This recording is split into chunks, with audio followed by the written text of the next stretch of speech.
Ricardo Ragendorfer, diría que sos un periodista, en cierto modo, con su leyenda. Hace mucho tiempo, no tanto, pero lo suficiente como para ser un cronista, se llama un cronista policial con una leyenda propia.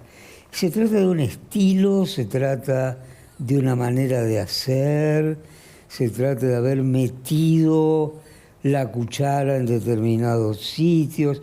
¿A qué se debe tu fama? Mira, es una cosa... No la niegues, porque existe. Es una cosa que no la niego, pero tampoco la explico cabalmente, me la explico cabalmente.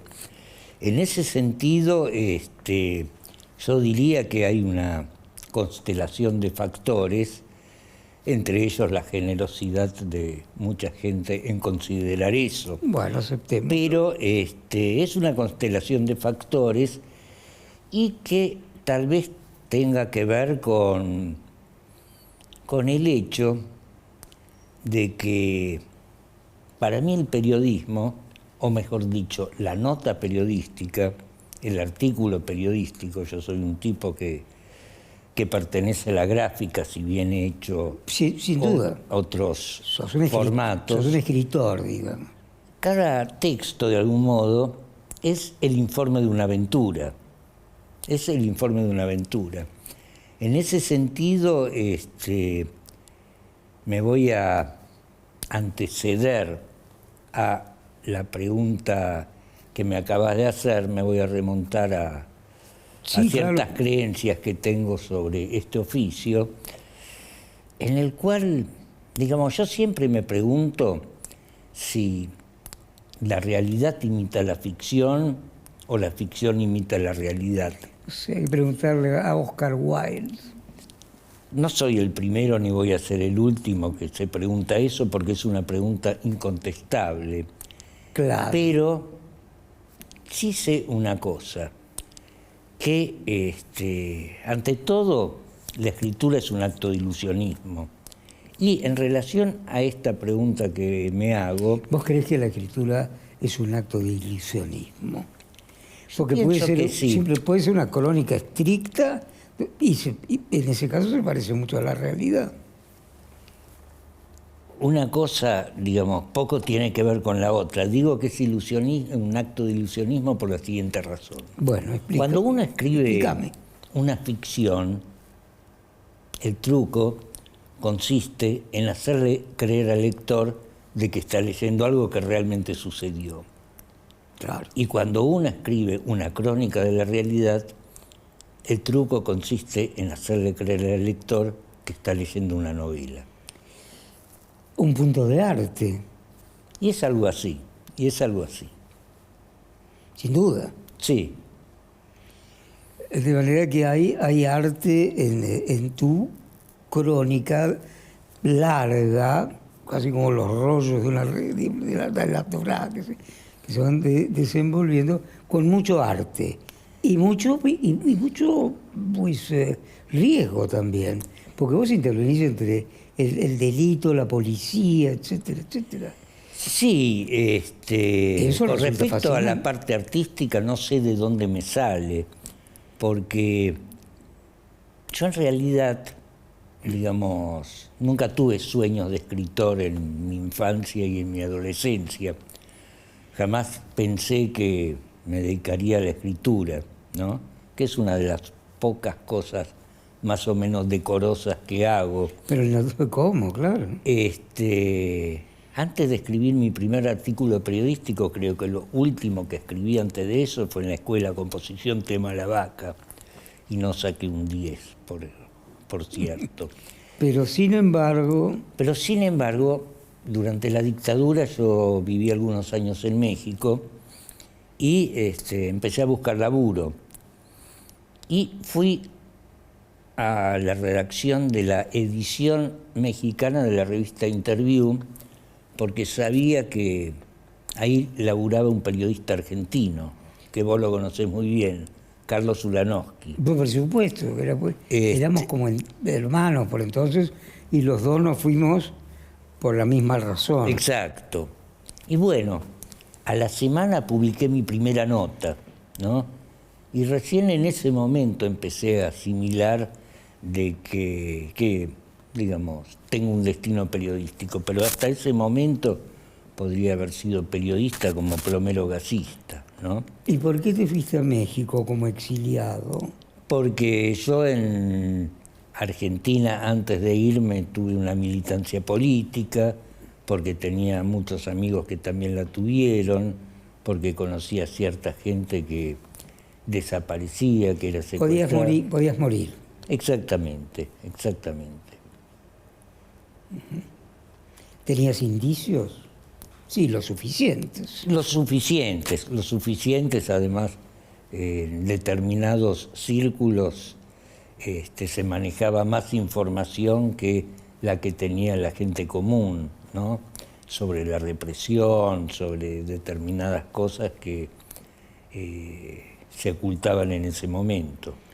Tenías que tomar alguna medida preventiva. Exactamente, y además, si no hubiese sido la puntualidad de mi situación personal, digamos, me parecía horrible vivir en un país como era la Argentina de 1976. Bueno, era horrendo. Sí, y durante muchos años. Y durante muchos años. Y antes de la dictadura incluso. Exactamente, exactamente. Además, yo pienso francamente que la dictadura no comenzó el 24 de marzo de 1976. Bueno, es una fecha, hay que ponerle. Sí, pero acabamos sí. de decir. Sino un poco antes, que es cuando, es un tema que yo lo laburé mucho en un libro que escribí, Por que favor. se llama Los Doblados, empieza en realidad. Qué buen título. Sí, se trata sobre las infiltraciones que hizo el Batallón 601 en las organizaciones guerrilleras de entonces, ¿no? No sé nada de eso, pero habría que leer el libro. Habría que leer el Los libro. Doblados. Los Doblados. Es un título tremendo, Editorial Sudamericana, para quien lo quiera comprar. porque puede ser aquellos que doblan el lomo o tienen una actividad doble. Los doblados son los Los que trabajan para los dos lados. que pertenecieron a un lado y que por X razones empiezan a trabajar para el otro. Desde luego que no incluyo en esa categoría a las personas que dieron información siendo torturadas, sino a las personas que, digamos, todavía eran responsables de sus actos para tomar semejante decisión, ¿no? Qué capítulo tan sombrío de entre tanto. Es un capítulo entre tanta sombrío, sangre, entre toda cosa. Mira, los doblados. Los Doblados, exactamente, exactamente. Es un... ¿Está en este momento en el mercado? Sí. Y es una especie de historia sobre la tradición, figura que me interesa mucho, el de la tradición, y me pareció buenísimo enfocarlo en esa época donde la tradición tenía, yo diría, un significado mucho más extremo y mucho más trágico, dramático, claro, que, digamos, en épocas comunes. ¿Qué hace un doblado? ¿Qué hacía? Y, por ejemplo, Quizá haga incluso. digamos, aportaba información sobre las actividades que irían a mantener determinadas organizaciones.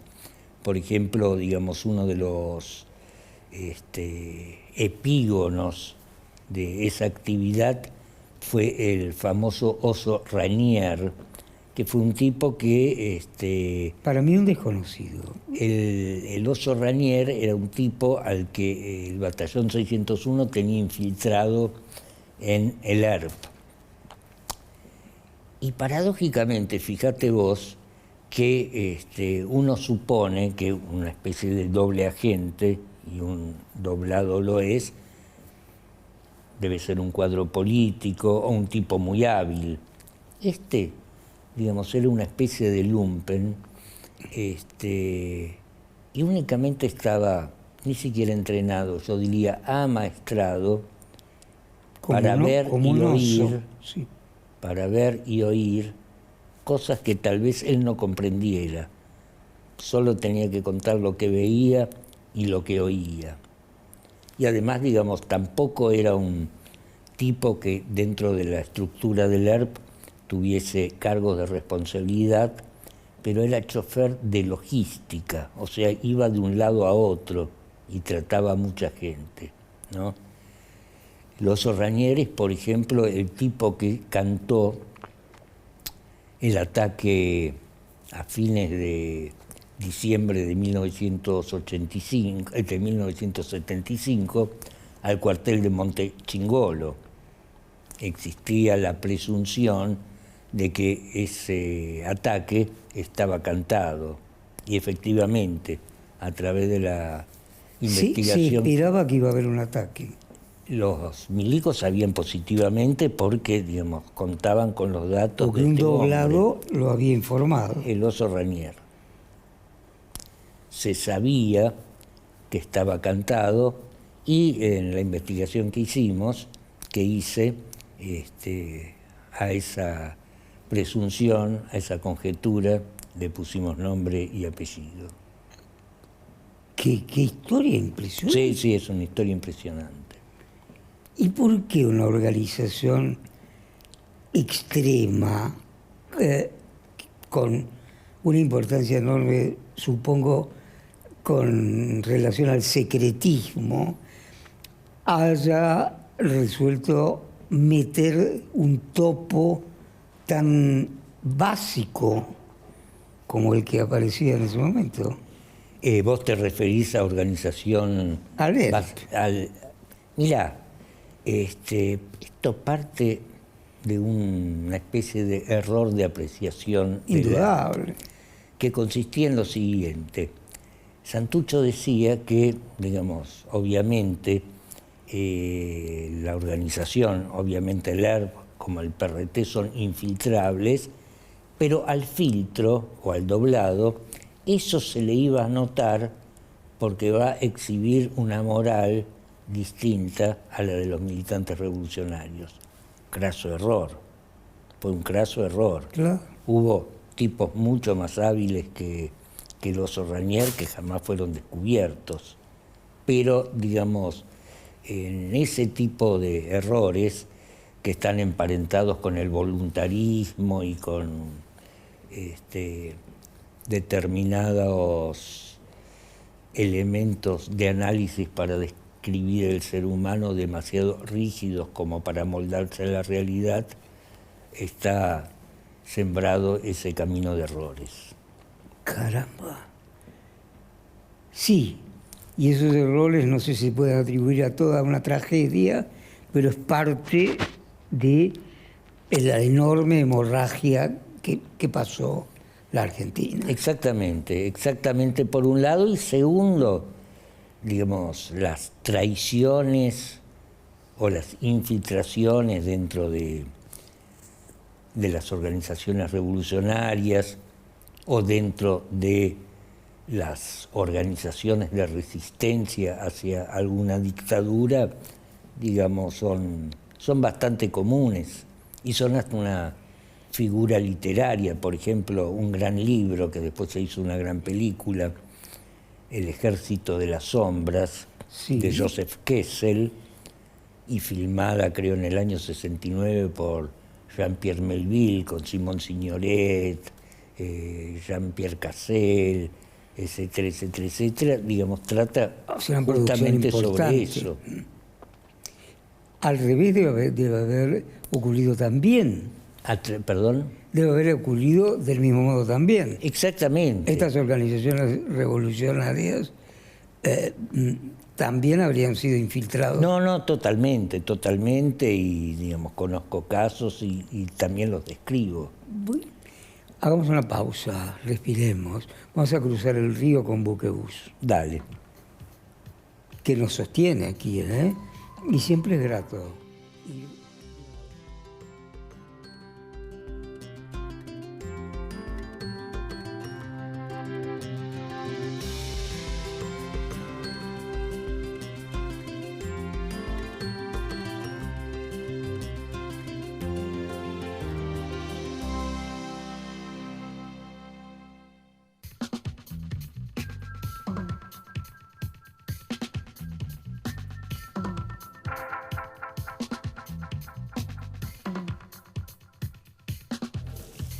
Pues te diría, Ricardo Ragendorfer, que tu oficio y tu arte también, que conlleva riesgos, peligros, zonas oscuras, de la contextura humana en términos generales y de un país en términos mucho más generales, te mantuviste allí, tenés una vocación entonces.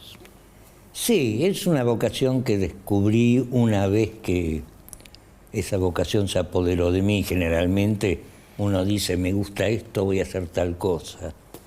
Acá fue pero más a lo o menos mejor lo al revés, abandonás. digamos. Parece que yo le gusté a la tal cosa y me convirtió en una especie de cronista de sus vocación avatares. A lanzarse a investigar, a averiguar, curioso, una especie como un investigador, un detective en realidad.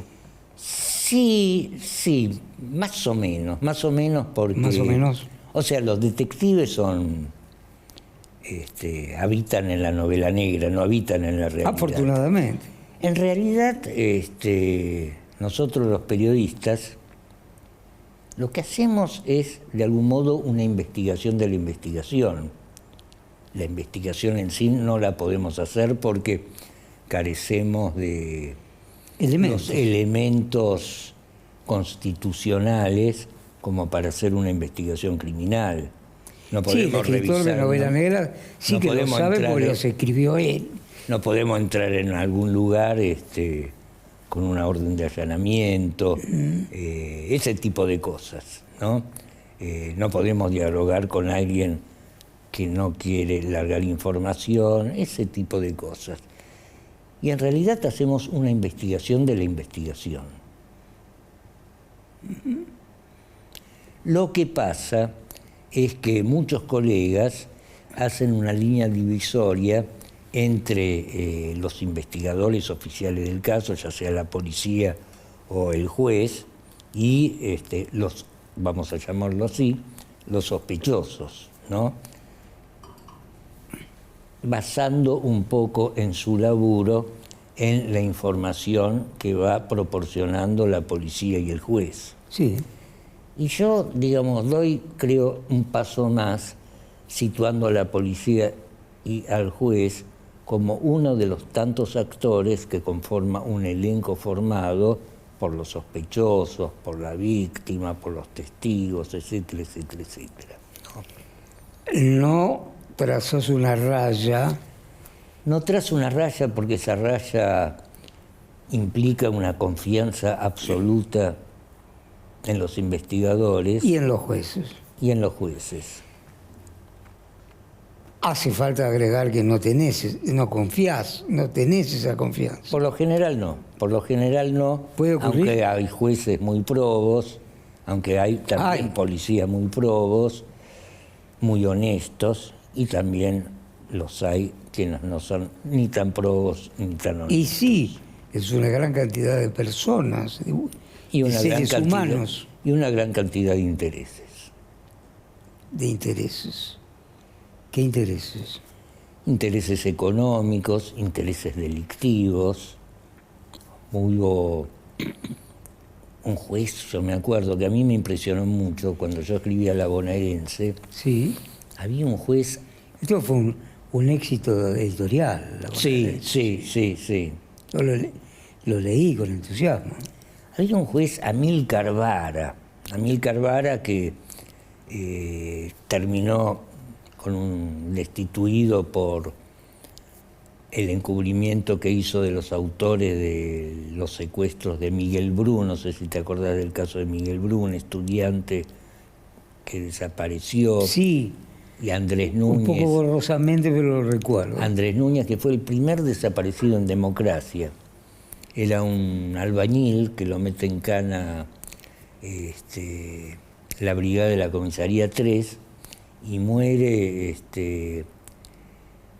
durante la tortura porque la policía quería que se haga cargo del afano de una bicicleta. Se le murió.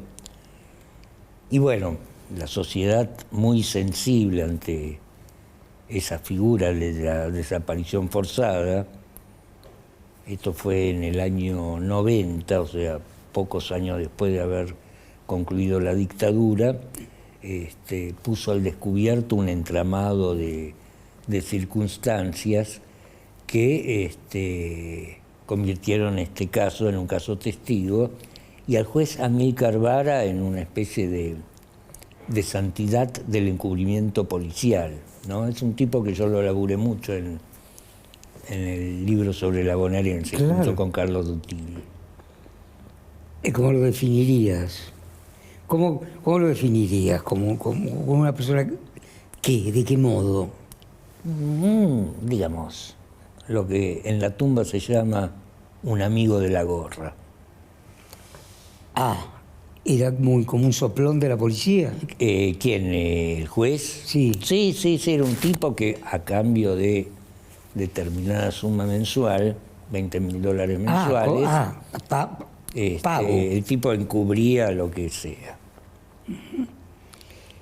Bueno, no siempre parecen las cosas como son, por lo Exactamente, y hablando de cosas que no aparecen, en este caso eran 2 cadáveres que no aparecieron, el de Andrés Núñez y el de Miguel Bru. El juez tenía una frase que se la decía a los familiares el doctor Amílcar. El doctor Amílcar Vara le decía, bueno, si no está el cuerpo no hay delito. Como en los thrillers. Exactamente. Ah, y se encargaba manu propia de que desaparecieran los cuerpos. Bueno, con algunos ayudantes. Él no se encargaba, él aconsejaba eso. Indicaba eso profesionalmente. Exactamente. Y uno de esos cuerpos, el de Andrés Núñez, apareció enterrado en un campo que casualmente pertenecía a uno de los grandes jefes policiales de la época, Mario Rodríguez, alias El Chorizo Rodríguez, exactamente, cuyo legajo chorreaba sangre. El legajo de ese hombre. Y fama. Sí, el que detuvo al gordo Valor, ¿no? Exactamente. Yo me acordaba por eso. Era el tipo que, digamos, se las tenía que ver con todas esas bandas pesadas de la época. Otros comisarios famosos de aquella época, por ejemplo, el gordo Naldi. Mario Naldi se dedicaba al narcotráfico. ¿Ah, sí? O se dedicaba a combatir el narcotráfico, ¿no? Pongámosle. Por ejemplo, él fue el famoso hacedor del operativo Café Blanco, donde hubo un secuestro récord de cocaína, según el gordo Naldi, 1 tonelada 300 gramos. Era un récord absoluto. Es impresionante. Pero los colombianos decían que no había 1 tonelada 300, había 3 toneladas. No sé si me explico. Que alguien se había quedado con 2 toneladas. Exactamente, sí. Pero con 2 toneladas de cocaína, la verdad no soy muy versado en ese mercado, pero se puede fundar un pequeño país. O sea, en otros países hubo narcotraficantes que Pablo Escobar Gaviria se ofreció a pagar a cambio de impunidad la deuda externa de su país. O sea, junto con el tráfico de armas y con el tráfico de obras de arte, es uno de los negocios. Escobar Gaviria, sí. Pablo. Sí. Es uno de los negocios más florecientes en el aspecto delictivo. Claro. Pero se lo deben haber pensado. Pagamos la deuda, venga de donde provenga. Exactamente. No ocurrió así. No ocurrió. ¿Tenés amigos policías? Tengo un par de amigos policías. No? Sí, claro. Tengo algunos, sí.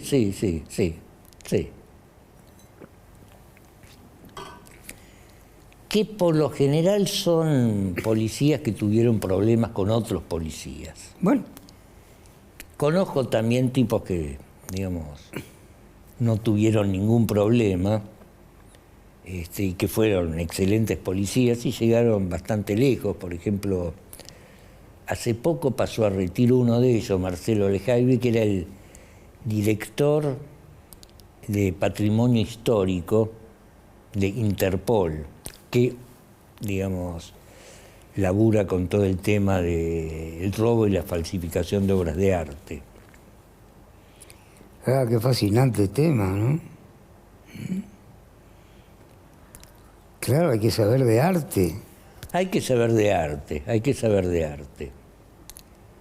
Hay que saber de arte y Qué conversación extraordinaria, mirá. Y porque, claro, necesariamente tiene que saber de arte. Sí, sí, aunque vos sabés... No como un experto extraordinario. Vos sabés que en el año 80 hubo un famoso afano en el Museo de Bellas Artes perpetrado por gente que pertenecía a los servicios, que no sabían un carajo de arte, y apretaban... Pero era un robo sofisticado. Entraron ahí sofisticadamente, con la sofisticación propia de personas que pertenecen al aparato represivo del Estado. No era un equipo de ballet, 80. entraron, sí. Pero como no sabían nada de arte, apretaban a los empleados para que le digan cuáles eran los cuadros valiosos. ¿Este vale o no? Exactamente, exactamente. ¿Y se llevaron? Se llevaron varios, se llevaron un Goya, se llevaron 2 Velázquez, se llevaron cuadros. Se llevaron muchísima plata.